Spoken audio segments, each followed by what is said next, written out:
Email verification is a crucial part of user authentication in web applications that is often overlooked. When a user signs up for a service or creates an account, email verification confirms that the email address they provided is valid and belongs to them. Without email verification, a user could potentially create multiple accounts with fake email addresses, which can lead to various security risks such as fraudulent activities, spamming, or other malicious actions. In a React app, implementing email verification is essential to ensure that your users are legitimate and trustworthy. By verifying a user's email address, you can confirm their identity to prevent potential fraud or misuse of your app.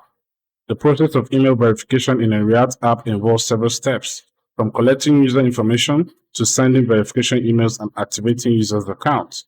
Therefore, it's crucial to have a clear understanding of the fundamental email verification procedure in a React app to ensure a smooth and secure authentication process. There are various ways of verifying an email in a React app.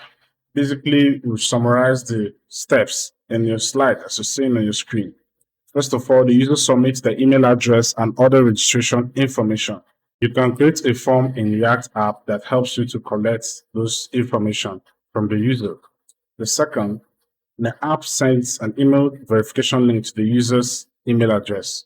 After the user submits the information, your app needs to send a verification link to the user's email address. This will be a unique token that is going to be generated for the user's account. The next step, the user clicks on the verification link that's being sent in the email. Once the user receives this mail, they can click on the verification link to confirm their email address.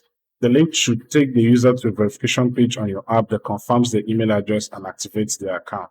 And finally, the app confirms the email address is valid and activates the user account. Your app needs to verify the token in the URL belongs to the user. You can do this by checking the token against the user's email address in your database. If the token is valid, you can mark the user's account as active.